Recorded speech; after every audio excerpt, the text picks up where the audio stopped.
जिस इलाके में शिक्षा अच्छी हो वो इलाका आगे बढ़ेगा, ये हमें पूरा भरोसा है। इसी पलवल में विश्वविद्यालय विश्वकर्मा स्किल विश्वविद्यालय भी है, जहाँ स्किल्ड होकर युवा आगे बढ़ेगा।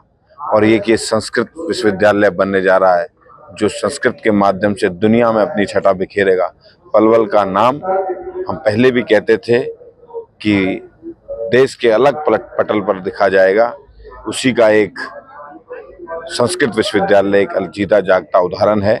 आने वाले समय पर यह विश्वविद्यालय बनकर और अच्छे से इसमें देश और दुनिया के लोग आकर ज्ञान प्राप्त करेंगे तो पलवल का नाम सिर्फ देश में ही नहीं दुनिया में जाएगा। मेरी शुभकामनाएं, बधाई। तो 2-3 साल से इस प्रक्रिया को आगे बढ़ाते हुए आज केंद्रीय संस्कृत विश्वविद्यालय ने एक निर्णय कदम लिया है। तो आज हमने इस भूमि का दान को स्वीकार किया है। आज से इस क्षेत्र में विशेष रूप से केंद्रीय संस्कृत विश्वविद्यालय का दिल्ली का ही एक मुख्यालय का विस्तार के भाग के रूप में इसको लिया गया है।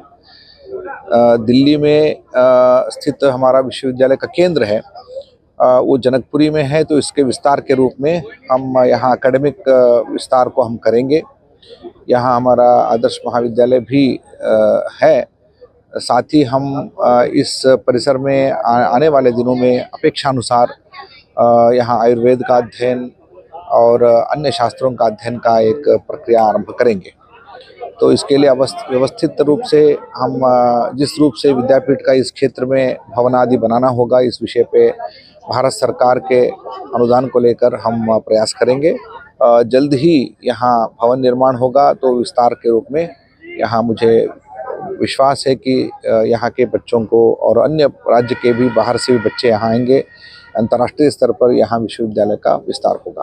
तो इसी सेशन में सारे नए जो कोर्स हैं जो शुरू हो जाएंगे। तो यहाँ कुछ इंफ्रास्ट्रक्चर की ज़रूरत है।